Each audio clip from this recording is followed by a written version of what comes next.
السلام علیکم ورحمۃ اللہ وبرکاتہ۔ دوستو، میں آپ کا دوست یعقوب شمشیر ایک بار پھر آپ کی خدمت میں حاضر ہوا ہوں، آپ کا اپنا پسندیدہ پروگرام 5 منٹ کا مدرسہ لے کر کے۔ دوستو، انشاءاللہ آج ہم اس ایپیسوڈ میں بھی کچھ عنوانات پر بات کرنے والے ہیں، لیکن اس سے پہلے دوستو ہم آپ کو بتا دیں کہ جن دوستوں نے ابھی تک ہمارے پچھلے ایپیسوڈ نہیں دیکھے ہیں وہ ضرور دیکھ لیں۔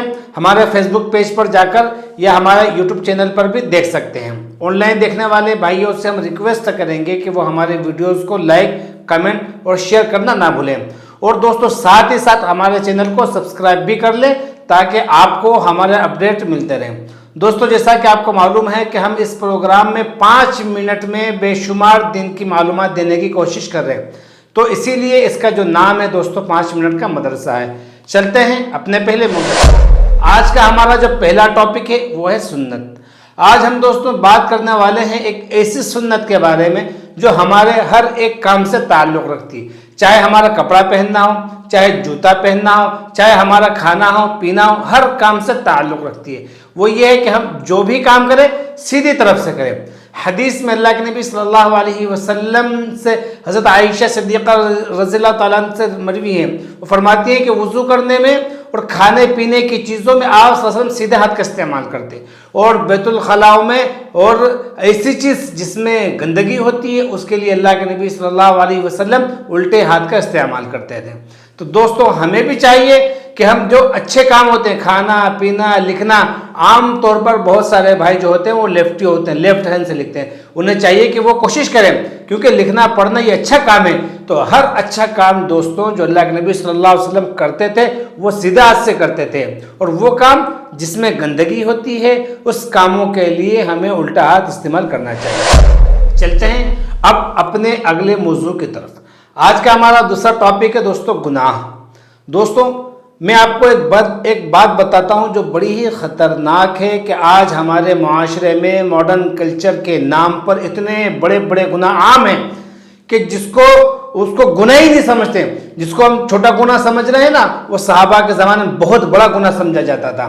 آج ہمارے سامنے اتنے بڑے بڑے گناہ عام ہیں کہ جسے ہم گناہ ہی نہیں سمجھتے۔ اسی میں سے دوستو ایک بہت بڑا گناہ یہ ہے کہ ایک مرد کا ایک غیر محرم عورت سے اکیلے میں ملنا، بات کرنا، یا اس کے ساتھ پارکوں میں گھومنا یا گارڈنوں میں گھومنا، ہاتھ میں ہاتھ ڈال کر بازاروں میں مارکیٹ میں گھومنا، یہ بہت بڑا سنگین گناہ ہے جس کو آج ہم نے گناہ ہی نہیں سمجھا ہے۔ آپ کو پتا ہے اللہ کے نبی صلی اللہ علیہ وسلم نے فرمایا لا يخلون رجل بامرأة الا كان ثالثهما الشیطان، کہ کوئی بھی مرد کسی بھی عورت کے ساتھ اکیلے نہ رہے ورنہ اس میں تیسرا دوست جو ہوگا وہ شیطان ہوگا۔ آج لوگ اپنے گرل فرینڈ، بوائے فرینڈ اور دوستوں کے نام پر ایک ساتھ گھوم رہے ہیں، گلے میں ہاتھ ڈال کر کے گھوم رہے ہیں، کوئی شرم و حیا محسوس ہی نہیں کی جا رہی، اس کو کوئی گناہ ہی نہیں سمجھا جا رہا ہے دوستو، جبکہ یہ بہت بڑا گناہ ہے۔ اس سے شریعت نے مسلمانوں کو منع کیا ہے۔ میرے بھائیوں، میری بہنوں، میرے عزیز دوستوں، اس گناہ سے بچنا بہت زیادہ ضروری ہے۔ چلتے ہیں اپنے تیسرے عنوان کی طرف، وہ ہے اسماء الحسنی۔ دوستوں، ہم نے پچھلے ایپیسوڈ میں بات کی تھی اللہ رب العالمین کے ایک نام الاول کے بارے میں۔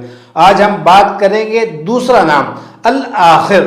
اللہ رب العالمین نے قرآن مجید میں فرمایا هو الاول والآخر، کہ اول اللہ ہی ہے اور آخر بھی اللہ ہی ہے، اور اللہ کے نبی صلی اللہ علیہ وسلم نے اس کی وضاحت کرتے ہوئے بتایا کہ اللہ تو پہلے ہے اور تجھ سے پہلے کوئی چیز نہیں ہے، اللہ تو ہی آخر ہے اور تیرے بعد میں کوئی چیز نہیں ہے۔ تو دوستو، کیا آپ کو پتا ہے یہ الآخر نام ہمیں کیا بتاتا ہے؟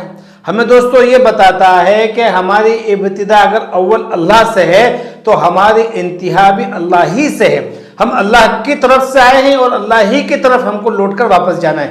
اللہ اول تھا اور اول ہے اور اللہ ہی آخر ہے۔ اللہ کے پہلے نہ کوئی تھا نہ اللہ کے بعد کوئی ہوگا۔ اس لیے مومنوں کو حکم دیا گیا ہے کہ وہ اپنی محبت، اپنی عبادت، ساری چیزیں صرف اور صرف اللہ رب العالمین کی طرف لوٹائیں، کیونکہ اللہ کے بعد دوستوں کوئی بھی چیز نہیں۔ دوستوں، یہیں پر ہم اپنی باتوں کو ختم کرتے ہیں اور ہم آپ سے ریکویسٹ کرتے ہیں، گزارش کرتے ہیں کہ آپ ہمارے ساتھ اسی طرح جڑے رہیں، تو انشاءاللہ ہم اور بھی بہت ساری اچھی باتیں آپ کے سامنے رکھنے کی کوشش کریں گے۔ اللہ تعالیٰ سے دعا ہے کہ اللہ ہمیں جو اچھے کام ہیں وہ کرنے کی توفیق دے، اور اللہ تعالیٰ جو برے کام ہیں اس سے ہمیں روکے رکھ۔ آمین۔ السلام علیکم ورحمۃ اللہ وبرکاتہ۔